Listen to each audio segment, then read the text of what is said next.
sure I am, like many of you, from Detroit. How many people are from Detroit? Yeah. And being from Detroit, that means I'm from the streets. A really nice neighborhood in the suburbs. You know, it was really, you think it was easy growing up in a neighborhood where I had to walk 3 whole blocks down really safe streets to a public school that educated me properly? No. It was a nightmare. Alright, it turned out okay. It wasn't so bad. So, I'm 25 years old, and when I turned 25, I decided that was a good time to have my midlife crisis. So I did the normal midlife crisis thing, and I went out and bought a new car, except I don't have a lot of money, so I couldn't afford the Corvette. So I went out and bought a 93 Ford Taurus. And now I'm rolling. It's two-tone, 50% black, 50% rust. Thanks. I used to be skinny, but it wasn't really working out for me, so now I'm fat. Which still isn't working out for me, but now I'm too lazy to do anything about it. Okay, I like telling that joke, but I'm going to have to stop soon because I recently lost 30 pounds. And, thanks you guys, but no, stop.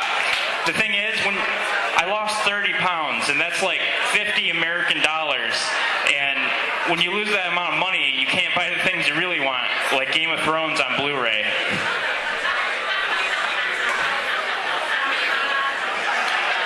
So I'm American, and I'm single, so I guess that makes me a slice of cheese. That's right, you can put me on a crunchy snack for some cracker-on-cracker action. That makes me a cheese cracker. Thank you to all the cheese crackers out there. I recently had a close brush with death. I was scared at first, but it turns out I messed that up, sorry. I'm gonna save that one for later. You just wait, okay. I went to the doctor recently and he used a tongue depressor on me during the checkup. My tongue was okay, but now he's depressed. But it's okay, because he wrote me a prescription for Ben & Jerry's ice cream, and now we're all happy again. Anybody a fan of tattoos? Anybody have tattoos? Yeah. I only have one tattoo. It just says, "This means I was drunk, so you can stop asking." So there's this product called Lunchables. I'm sure everybody here is familiar with Lunchables, whether or not you had them as a kid or you buy them for your kids. But I think Lunchables, they're missing a target market because they only market to kids. I want to make adult Lunchables. You know, so you open the box and you take out the silver spoon and you scoop out the caviar onto your 12 whole grain crackers, and then you wash it all down with a Capri Sun pouch filled with fine champagne. And that's Lunchable.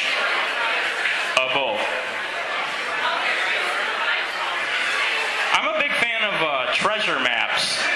Treasure maps seem neat to me because someone went on an adventure, wrote down all the landmarks in map form, and then saved it for you so you could have an adventure later on. I want to make my own treasure map someday, but I'm going to take magic mushrooms first so the landmarks are a lot different. So my treasure map's going to be like, oh, I'm wandering through the desert, and then you meet the smiling cactus, and he points the way to the melting rock. And then out from behind the melting rock comes a lizard with Jay Leno's head, and when he sings opera, you follow that lizard, and he leads you to the treasure, which is just a treasure chest filled with more acid and more maps. There's this place in Rochester called Intentional Yoga, which makes me think, is there any other way to do yoga? Does anyone ever do yoga unintentionally?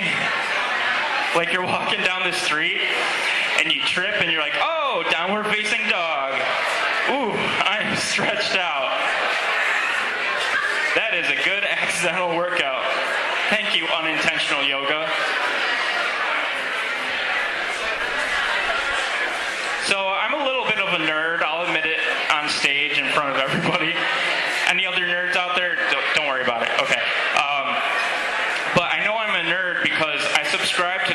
Geographic for the centerfolds.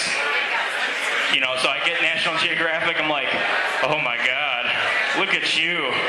I do want to see more about what's going to happen to the southern United States in 200 years due to climate change. That is hot.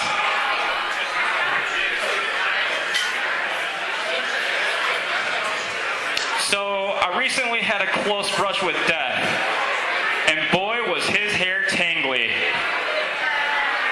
I was scared of death at first, but the thing is, I combed out the tangles and he let me drive his Ferrari, and he's a pretty nice guy.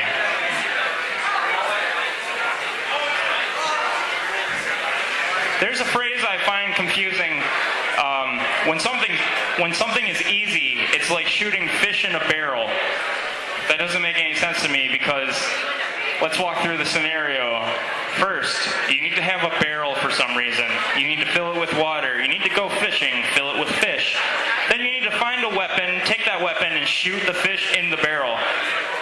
That seems anything but easy to me. In fact, that seems completely insane.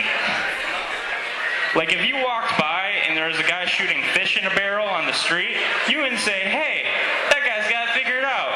That looks easy. You'd say, hey, who do I need to call to get that guy admitted to a mental institution?